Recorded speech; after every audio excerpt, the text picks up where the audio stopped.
मीठी बहुत तरह। सही जगह संदेश। आज नरवई ग्राम पंचायत के सम्माननीय प्रधान जी राजेश वर्मा जी ने अपने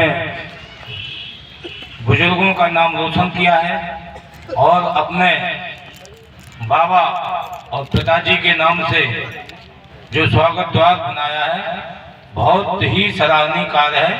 मैं उन्हें धन्यवाद देना चाहता हूं। इस कार्यक्रम में हमारे सम्माननीय, मैं इस राजनीति में उनकी उंगली पकड़कर चलना सीखा हूं। ऐसे हमारे गुरुजी सम्माननीय मनपाल सिंह जी, पूर्व मंत्री, और इस कार्यक्रम में हमारे सम्माननीय एटा से आए हुए हमारे वरिष्ठ विधायक डेविड भाई साहब जी, और हमारे सम्माननीय विधायक हरिओम वर्मा जी, और हमारे सम्माननीय विधायक राय पटियाली से ममता साथ जी, सम्माननीय हमारे मास्टर नन्नू सिंह वर्मा जी, और हमारे सम्माननीय कल्लू भैया जो नोएडा से आए हुए हैं। रात में भी नोएडा में ही था, दिल्ली में था, और भैया जी और हम कल्लू भैया दोनों साथ थे एक शादी समारोह में। वही हमारी बात हो गई थी कि सुबह मैं भी आ रहा हूँ। मैं रात आया था, 1 बजे आ पाया था। ऐसे हमारे कल्लू भैया दिल्ली से और नोएडा से आए हुए, इनका बहुत बहुत ही सम्मान करता हूँ। हमारे अभी आपने सुना था सम्माननीय मुनीश पीटीआई साहब, मास्टर साहब, हमारे सम्माननीय मंच पर बैठे हुए यतीन्द्र राजपूत जी, सम्माननीय हरपाल सिंह लोधी जी, जिला पंचायत सदस्य विक्रम सिंह वर्मा जी, और सम्माननीय मंच पर बैठे हुए राजपाल सिंह जो अभी एलडीबी बैंक के अध्यक्ष बने हुए हैं, और सम्माननीय सभी प्रधान बंधु, क्षेत्र पंचायत सदस्य, सामने बैठे नरवई ग्राम पंचायत के सभी भाइयों बहनों, सभी को वंदन, अभिनंदन। साथियों, आपके प्रधान जी ने और हमारे साथी रहे प्रधान आपके राजेश वर्मा जी ने ये स्वागत द्वार बहुत ही अच्छा कार्य किया है। जो भी रोड से निकलेगा तो पहले तो ये पहचान गांव की होगी कि यहाँ ये गेट बना हुआ है तो कौन से गांव का है। तो सभी लोग कहेंगे नरवई गांव पे जाइए, और पहचान ये हो गई कि कहाँ पे मुड़ना है, का गेट बना हुआ है। तो गेट का एक अच्छी पहचान होती है। खासन से जो भी चलेगा और पूछेगा मैं नरवई जाना है तो कोई बताएगा तो यही बताएगा वहाँ गेट बना हुआ है सीधे हाथ पर, और वहाँ पर नाम भी लिखा हुआ है, खटेर सिंह जी लोधी द्वारा लिखा हुआ है, वहीं पर नरवई गाँव है। तो एक तो गांव की भी पहचान हुई, समाज की भी पहचान हुई। ये बहुत अच्छा कार्य किया है। मैं फिर दोबारा राजेश जी प्रधान जी को धन्यवाद देना चाहता हूँ। और हमारे अभी भाई मुनीश जी पीटीआई जी ने अभी जो बताया था, जो बेटी वहाँ पर में जो अनर्थ हुआ वो बहुत ही गलत हुआ। इसी गांव की जो बेटी थी, यहाँ की, उनका जन्म हुआ था, वो गलत हुआ, ऐसा नहीं होना चाहिए। और हमारे मंच पर ये सब वरिष्ठ नेता बैठे हुए हैं, ऐसे जो गरीबी हो, इस तरह की गरीबी के लिए हम लोग सभी बैठे हुए हैं, सभी लोगों का आशीर्वाद मिलेगा। और जहाँ भी कोई इस तरह का कोई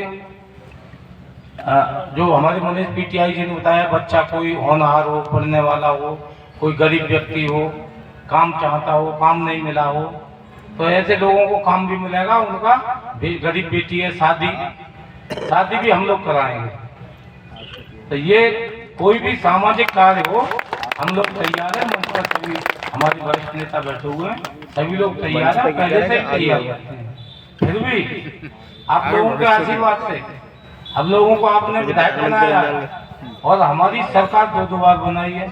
तो मेरा फर्ज है सरकार के जो कार्य चल रहे हैं उन कार्यों का लाभ जनता तक कैसे पहुंचे, और सामाजिक हमारी जो सरकार है सामाजिक कार्य कर रही है वो कार्य बताऊंगा, न कि हम लोधी हैं या लोधी समाज के प्रधान जी हैं।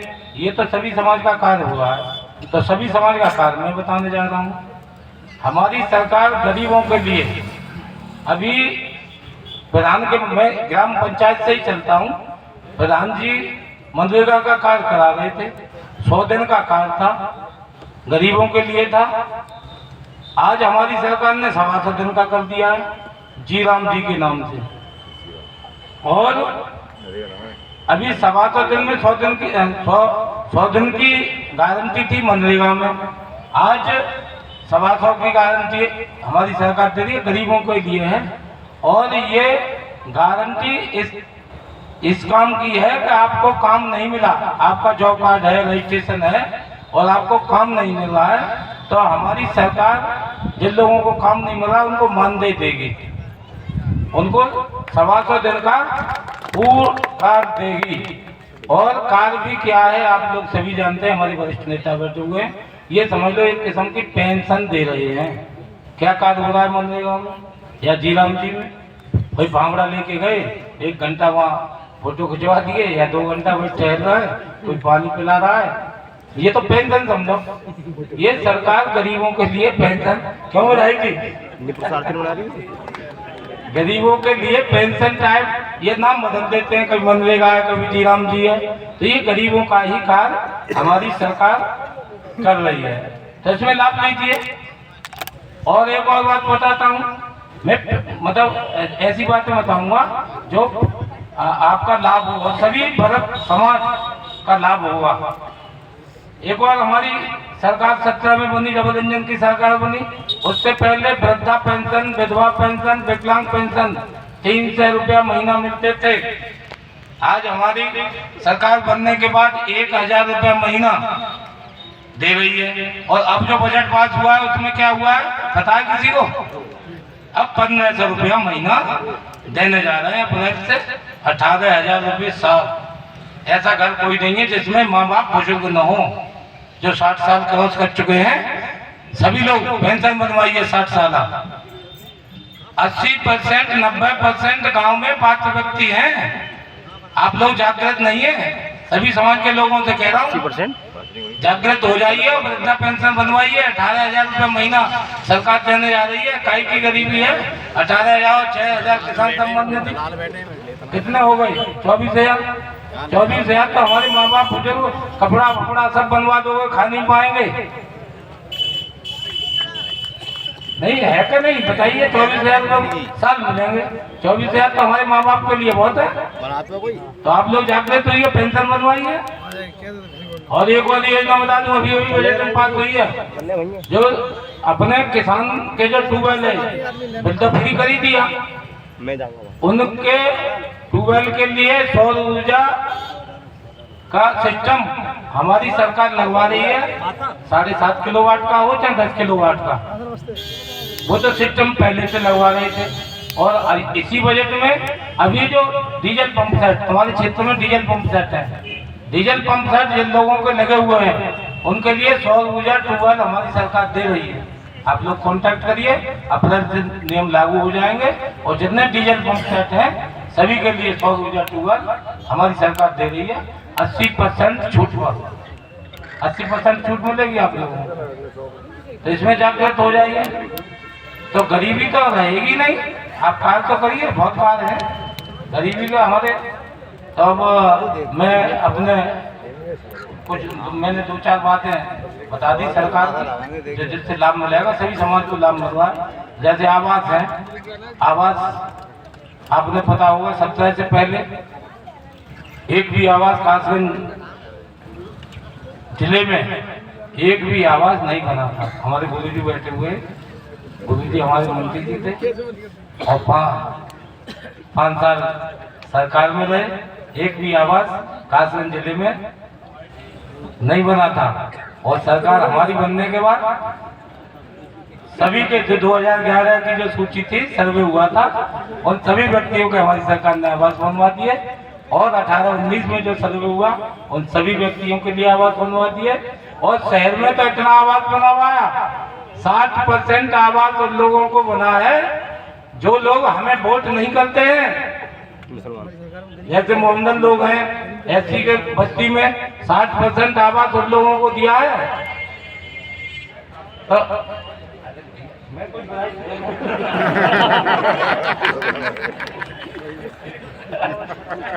मेरे गुरुजी में पहले बताइए, राजनीति में उनकी उंगली पकड़ कर चलना सीखा हूँ, ये तो मैं बता रहा हूँ। फिर भी नया सर्वे अभी भी हुआ है, जो भी सर्वे में पात्र व्यक्ति है सभी के लिए आवास हमारी सरकार देने जा रही है। तो जो भी सूची में आ गए हों और कहीं कोई किसी की मिस्टेक हो तो प्रधान जी के द्वारा, यहाँ सभी ग्राम पंचायत नरई के लोग बैठे हुए। नरई गांव मेरे लिए कोई नया नहीं है, मैंने जब से होश संभाला तब से मैं इस गांव में आता था। जानते होंगे कुछ लोग मुझे, प्रधान जी भी जानते होंगे, मैं बहुत 4 दिन इस गांव में रुकता था। मेरे साथी थे अनाथ सिंह, जब भूमाफियागिरी करते हैं। अनाथ सिंह अब है नहीं, इस दुनिया में नहीं है। मैं उनके घर रुकता था, नहीं बता रहा हूँ, मैं उनके घर रुकता था। और मैं इस गांव में बहुत रहा हूँ, 4 दिन रहता था। अच्छा, उन्हीं की जगह है, हाँ उन्हीं का खेत था यार, हाँ उन्हीं की जगह। तो मैं इस गांव कोई नया नहीं हूँ, इस गांव के लिए बहुत पुराना हूँ। तो मैं ये इस गांव वालों के लिए योजनाएं इसलिए बताएं कि आप लोग जागृत हो जाइए और प्रधान जी के द्वारा ये कार्य कराइए। और प्रधान जी ने जो बहुत अच्छा सराहनीय कार्य किया है, बहुत अच्छा कार्य किया है, मैं बार धन्यवाद देना चाहता हूँ। इन्हीं शब्दों के साथ अपनी वाणी को विराम देता हूँ, क्योंकि हमारे वरिष्ठ नेता बैठे हुए हैं, उनको आपको सुनना है। इन्हीं सभी को नमस्कार, जय हिंद, जय भारत। बहुत